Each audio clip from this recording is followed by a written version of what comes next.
Okay, mga sangkay, alamin po natin itong malalaking trahedya ngayon no, na naganap, mga sangkay, sa Indonesia at doon po sa Vietnam.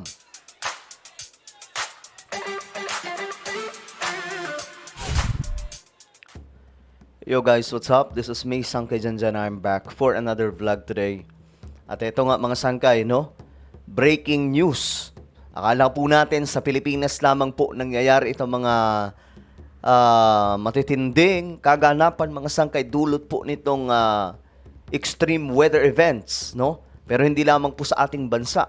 Maging sa ibang mga lugar, mas malala pa po ang mga nangyayari. Akalaan nyo mga sangkay, doon po sa Vietnam, mayroon pong napakaraming tao ang pumanaw. At mayroon din pong barko, mga sangkay, doon sa Indonesia na viral ngayon sa social media. Pag-usapan po natin ito mga sangkay, but anyway, bago tayo magtuloy-tuloy, tayo po ay 1.53 million subscribers na. Parami po tayo ng parami sa mga hindi pa po dyan nakakapag-subscribe at gustong mapabilang sa dumaraming mga solid sangkay. Makikita nyo po yung subscribe button sa baba ng video na to. I-click nyo lamang po yung subscribe, i-click ang bell, at i-click nyo po yung all. Sa mga nanonood po sa Facebook, i-follow nyo po yung ating Facebook page. Okay guys, eto nga. Tingnan po natin.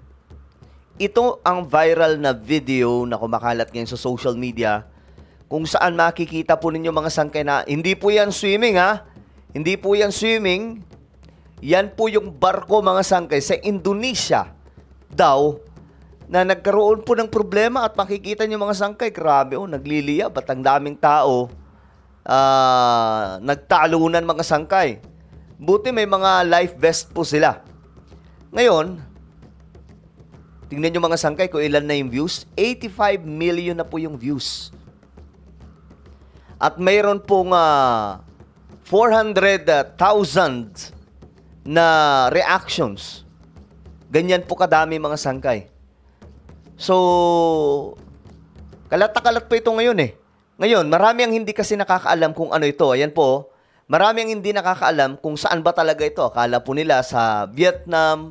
Mga sangkay, may mga naririnig ako, akala po nila sa Vietnam. But no guys, magkaiba po ito ha. Kasi dalawa po ang ganap ngayon. May nauna po sa Vietnam na ganun din. Trahedya mga sangkay sa karagatan. At ito naman mga sangkay, ito sa Indonesia po ito. Okay? Ang Indonesia ay malapit lamang po sa Pilipinas. O, makikita po ninyo mga sangkay, malaki po itong barko, no? At ang tanong dyan, meron kayang nakaligtas? Ito po yung balita tungkol dyan mga sangkay. Ayan. Makikita nyo po sa malayuan, ayan o. Ito po mismo yung ano.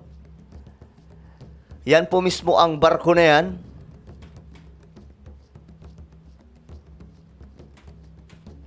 Ito na. Ito na po yung nahatak na mga sangkay ata to.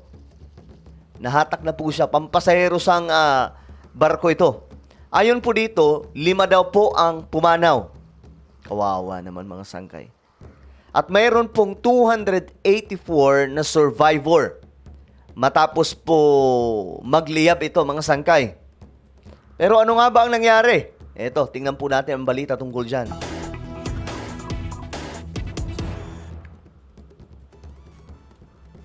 We begin this bulletin with a big breaking news coming in from Indonesia. A ferry packed with about 280 people burst into flames across the coast of Indonesia, Ayun. forcing terrified passengers to jump overboard into the sea.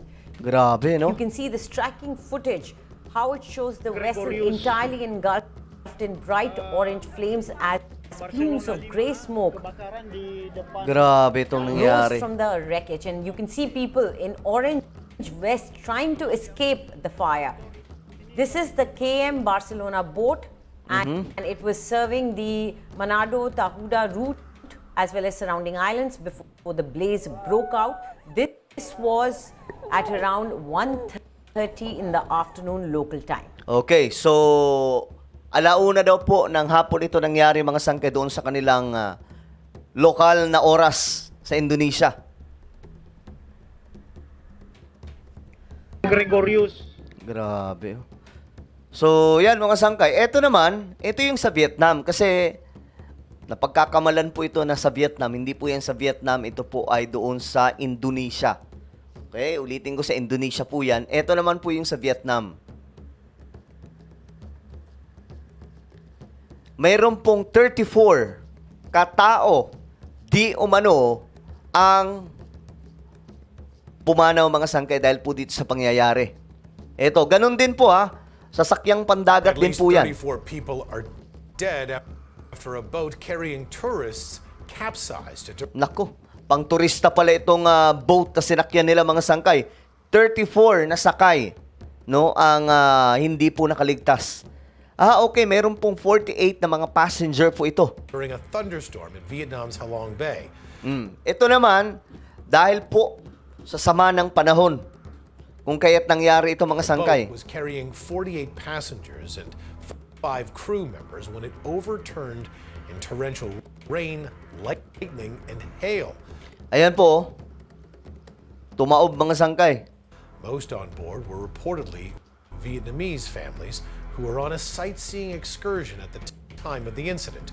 Grabe. Rescue workers had managed to save 11 people and were continuing their search for the missing. Okay, may mga hinahanap pa pala ito mga sangkay. So, akala po natin dito lang po sa Pilipinas yung may sama ng panahon. Marami po mga sangkay. May nakita nga po akong video doon naman po sa China na sobrang lakas ng hangin. At so, sobrang lakas po ng hangin mga sangkay. Mismo yung mga tao, hindi na po kinaya at nadadala po sila mga sangkay. So, ito na po yung mundo natin ngayon. Ito na po yung new normal sa ating planeta, mga sangkay, dahil po sa climate change. Yan po talaga yung nagpalala sa lahat, mga sangkay. So, ito, cứu nạn. Em rất là chồng và con em và so bạn. may mga hinahanap pa rin up to now. Pero ayon nga po sa report, at least 34 na mga tao, mga sangkay, ang nadali. Nakakalungkot, no? Kaya importante po talaga, mga sangkay, yung dasal bago po sumakay.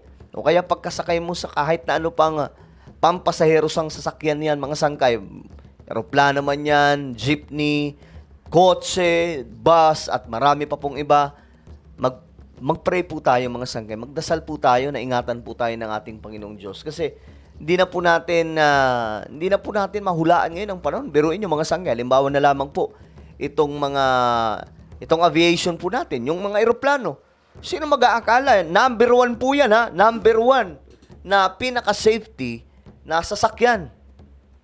Pero mga sangkay, kung bibilangin mo this year, mula po January, o isama na natin po yung December 2024, napakaraming mga eroplano, mga sangkay, ang nagkandahulog. Helicopter man yan, private plane man yan, pampasahero sang eroplano man yan, malaking eroplano, napakarami simula pa po nung December up to now. No? Nakaraan nga lang mga sangkay, kahapon, mayroon pong eroplano na naman sa Los Angeles. Bumalik. No, nagliliyab po mga sangkay yung kanyang isang engine po niya. Nagliliyab. So, ganito po kadelikado ngayon ang panahon. We don't know our future o anong bukas natin.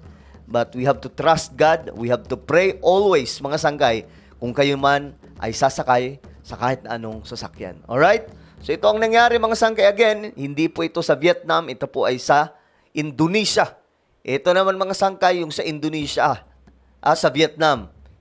No, ito po yung tumaob, mga sangkay, na pang turista na mga nasasakyan dahil po sa sama ng panahon.